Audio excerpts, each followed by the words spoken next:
Once again welcome to my YouTube channel. मैं advocate Oshin Saini आज फिर एक इन्फॉर्मेटिव वीडियो लेकर आई हूँ आप सभी के लिए। और ये जो वीडियो है इसमें जो भी क्वेश्चंस हैं मुझे सारे इंस्टा पे पूछे जाते हैं, और जितने भी 18+ कपल्स हैं या फिर लिव इन रिलेशनशिप में हैं उन सभी के ये क्वेश्चन है जो मुझे फ्रिक्वेंटली पूछे जा रहे हैं। मुझे लगा उन सभी के एक एक क्वेश्चन का जवाब देने की बजाय मैं एक वीडियो बनाऊं जिसके थ्रू उनको सभी अपने डाउट्स के आंसर मिल जाए। तो अगर आपने मुझे इंस्टाग्राम पे अभी फॉलो नहीं किया है तो जल्दी से जाइए, डिस्क्रिप्शन में मैंने अपने इंस्टाग्राम चैनल का लिंक पोस्ट किया हुआ है। वहां पर मैं छोटी छोटी वीडियोस के थ्रू आपको लीगल अपडेट देती रहती हूँ। तो चलिए स्टार्ट करते हैं आज का वीडियो। और थंबनेल से आपको पता लग ही गया होगा कि मैं जो भी पॉइंट्स आपको बताऊंगी वो होटल स्टे से रिलेटेड है, कि आप होटल स्टे करने से पहले आपको क्या जो चीज़ें हैं वो पता होनी चाहिए या फिर क्या करना चाहिए। उसके बाद अगर आप होटल स्टे कर रहे हैं, होटल की बुकिंग कर रहे हैं, तो आपको किन किन बातों का ध्यान रखना है। होटल वाला अगर आपको रूम देने से मना कर दे तो फिर आपके पास क्या राइट है, या फिर वो ऐसा क्यों करते हैं, क्या रीज़न रहता है, या फिर आईडी प्रूफ देते टाइम आपको कौन से डॉक्यूमेंट्स है जो देना बहुत ज़रूरी है, या फिर क्या होटल वाला आपको बाउंड कर सकता है कि आप सिर्फ अपना आधार कार्ड ही दें। इन सभी क्वेश्चंस का जवाब लेकर मैं यही वीडियो आपके बीच में आई हूँ। तो चलिए शुरू करते हैं इस वीडियो को पहले क्वेश्चन के साथ। जो पहला क्वेश्चन है वो ये है कि मैम जब भी हम स्टे करने का सोचते हैं तो हमें स्टे करने से पहले किन किन बातों का ध्यान रखना है। तो मैं आपको यही कहूँगी कि जब भी आप कोई होटल बुक कर रहे हैं और अगर होटल वाले आपको 2 घंटे 3 घंटे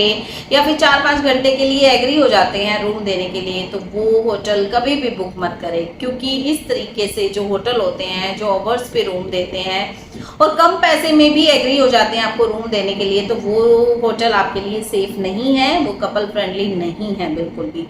और जब भी आप अगर आउट ऑफ स्टेट जा रहे हैं, 3-4 दिन के ट्रिप पे जा रहे हैं, तो प्लीज़ होटल बुक करने से पहले ऑनलाइन उन होटल्स का रिव्यू चेक करें, उनकी रेटिंग चेक करें, उनकी जो सर्विसेज हैं वो चेक करें, और सबसे बड़ी चीज़ ये चेक करें क्या वो होटल कपल फ्रेंडली है, फैमिली होटल है। तो ये सब चीज़ें अगर आप पहले देखेंगे तो ये आपके लिए बहुत ही इम्पोर्टेंट और सेफ रहने वाले हैं। सेकंड क्वेश्चन रहता है कि मैम जब भी हम होटल बुक करते हैं तो आईडी हमें कौन कौन सी देनी होती है और किसकी आईडी देनी होती है। काफ़ी क्वेश्चन ये पूछा जाता है कि मैडम हमें आईडी किसकी देनी है।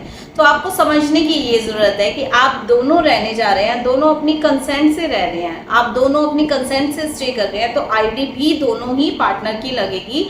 लेकिन होटल वाले आपको बाउंड नहीं कर सकते कि आप आधार कार्ड ही दो, क्योंकि आईडी प्रूफ वो कोई भी आईडी प्रूफ हो सकता है जो आपकी डेट ऑफ बर्थ को और रेजिडेंट को शो करता है। आपका जो रहने का जो आपका एड्रेस है और आपकी डेट ऑफ बर्थ जिस भी डॉक्यूमेंट में शो होती है, अच्छे से विजिबल है, आप उसको दे सकते हैं। तो कोई ज़रूरी नहीं है कि आपको आधार कार्ड ही देना है, और देना किसका है, दोनों का देना है। अगर आप ये सोच रहे हैं कि एक पार्टनर का देके आप अपना वहाँ पे शो नहीं करेंगे, ऐसा नहीं है। रजिस्टर में एंट्री होती है, बाकायदा आपका एड्रेस लिखा जाता है, आपके फ़ोन नंबर लिखे जाते हैं, दोनों पार्टीज़ की प्रेजेंस होती है वहाँ पे, तो दोनों की आईडी देना बहुत ज़रूरी है। थर्ड क्वेश्चन आता है कि मैम जब भी होटल में हम स्टे करने जाते हैं तो क्या होटल वाले कमरा देने से हमें मना कर सकते हैं। तो इसका आंसर ये है, देखिए कोई भी होटल जब होता है अगर वो रजिस्टर्ड है तो उसके अपने रूल एंड रेगुलेशन होते हैं, गाइडलाइंस होती हैं।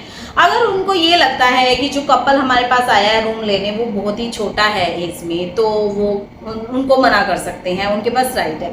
या फिर उनको कुछ भी सस्पेक्टेड दिखता है, या फिर मैं एग्जांपल बताऊं कि एक लड़का है 3 लड़के हैं, वो एक रूम ले रहे हैं तो भी वो मना कर सकते हैं। अगर ऐसी सिचुएशन में अगर आप जा भी रहे हैं कि एक लड़का है तो आप अलग अलग रूम ले सकते हैं, ज़रूरी नहीं है कि आप एक ही रूम ले। अगर वो एक रूम लेने से मना कर रहे हैं तो आप अलग अलग रूम भी बुक कर सकते हैं। लेकिन अगर होटल वालों को सस्पेक्टेड दिखता है कुछ तो वो होटल में अपना रूम देने से मना कर सकते हैं और आप कुछ भी नहीं कर सकते हैं। तो आई होप आपका जो डाउट था कि क्या होटल वाले आपको रूम देने से मना कर सकते हैं, बिल्कुल कर सकते हैं। अगर उनको कुछ भी किसी भी पॉइंट पे उनको सस्पेक्ट दिख रहा है या फिर कुछ संदेह है कि कुछ गलत हो सकता है, तो वो, क्योंकि जो अच्छे होटल्स होते हैं जिनकी रेपुटेशन होती है वो अपनी रेपुटेशन को बनाए रखने के लिए ऐसे उनके जो रूल्स हैं वो उनको फॉलो करते हैं, और जो गाइडलाइंस रहती हैं उनको फुलफिल करना या फिर फॉलो करना आपकी ड्यूटी रहती है। तो हो सकता है होटल वाला आपकी कम एज को देख के आपको रूम देने से मना कर दे। उसके बाद जो क्वेश्चन रहता है कि अगर आपने स्टे कर लिया और स्टे करने के बाद अगर पुलिस आ जाती है तो फिर हमें क्या करना है? सबसे बड़ा क्वेश्चन ये रहता है कि मैम अगर होटल स्टे के दौरान पुलिस हमारे रूम में विजिट करती है तो हम फर्स्ट स्टेप क्या लें? देखो मैं आपको यही बताऊंगी कि एक तो हमारे जो नंबर है आप उनको सेव कर लें। 24 आवर्स में आप कभी भी हमसे किसी भी तरीके की लीगल हेल्प ले सकते हैं। उसके बाद देखो ये समझना बहुत ज़रूरी है, जब भी होटल में पुलिस आती है तो उनका अपना अलग पर्पस रहता है। एक तो मंथली उनको रजिस्टर चेक जो रिकॉर्ड है वो चेक करना होता है, वो उनकी ड्यूटी होती है। उसके बाद या तो किसी केस की इन्वेस्टिगेशन के लिए वो आते हैं, उनको रिकॉर्ड भी चाहिए होता है। ड्यूरिंग द इन्वेस्टिगेशन जब भी चालान पेश किया जाता है, अगर रेप के कोई केसेस है तो वहाँ पे होटल का जो स्टे है उसका रिकॉर्ड लगता है। तो इन पर्पज से जो पुलिस है वो होटल्स में विजिट करती रहती है। और एक जो नियम है वो ये है, जब भी पुलिस को आपके रूम में इन्वेस्टिगेशन करने या फिर कुछ भी पूछताछ करने आना है तो होटल के या तो मैनेजर या फिर होटल का कोई भी मेंबर साथ होना बहुत ज़रूरी है। और ऐसे में अगर उनको साथ लेके पुलिस आपके रूम में आती है तो आपको डरना बिल्कुल भी नहीं है। आप बहुत अच्छे तरीके से उनके साथ पोलाइट तरीके से बातचीत करें, उनसे पूछें कि किस पर्पज से आप हमसे पूछताछ कर रहे हैं। अगर आप अडल्ट है 20 मतलब कि 18 प्लस है, अपनी कंसेंट से आप वहाँ रह रहे हैं तो आप उनको बता सकते हैं कि हम अपनी मर्जी से रिलेशनशिप में हैं और हम अपनी मर्जी से यहाँ पे स्टे कर रहे हैं। अगर कुछ भी सस्पेक्टेड नहीं है, लेकिन अगर आप भाग के आए हुए हैं, आपने घर पे नहीं बता रखा है, तो हो सकता है वो आपको ले जा भी सकते हैं या फिर आपको नीचे जो कॉमन सेक्शन है वहाँ पर लाके आपकी फैमिली के साथ फ़ोन पे बात करना या फिर जो भी प्रोसीजर रहता है वो आपको फॉलो करना पड़ेगा। लेकिन अगर आपने कुछ भी नहीं किया है तो फिर पुलिस से डरने की ज़रूरत नहीं है। और मैं फिर बोलूँगी हमारे दिए हुए नंबर्स को सेव कर लें। जब भी आपको किसी भी तरीके की एनीवेयर जहाँ पे भी लीगल हेल्प चाहिए हमें कॉल करें, हम फुल सपोर्ट करेंगे।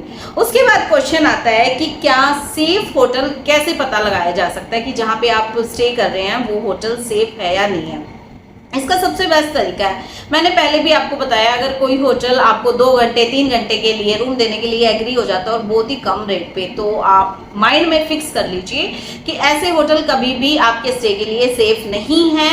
खासकर कपल्स के लिए जो अभी जस्ट 18 प्लस हुए हैं या फिर 21 प्लस है, मतलब कि मैच्योरिटी लेवल पे नहीं है वो कपल और वो स्टे करना चाह रहे हैं 1 डे 2 डे 3 डे या फिर 2 आवर्स 3 आवर्स 4 आवर्स, मेरा सजेशन यही है कि किसी अच्छे होटल में जो 24 आवर्स के लिए आपको रूम देते हैं आप वहाँ के रूम को बुक करें, क्योंकि वो सेफ भी रहते हैं और विदाउट किसी की परमिशन से वो आपको डिस्टर्ब भी नहीं कर सकते। सिर्फ मैनेजर को ही पावर होती है, अगर उनको आपसे कुछ भी पूछताछ करनी है तो वो पहले आपको कॉल करेंगे, ना कि आपके रूम पे आके नॉक करेंगे। तो सेफ पता लगाना है तो गूगल पे रिव्यूज़ देखिए होटल्स के, उनकी रैंकिंग चेक करिए, उनका रजिस्ट्रेशन नंबर होता है वो चेक करिए, क्या वो सर्टिफाइड है या नहीं है, रजिस्टर्ड है या नहीं है।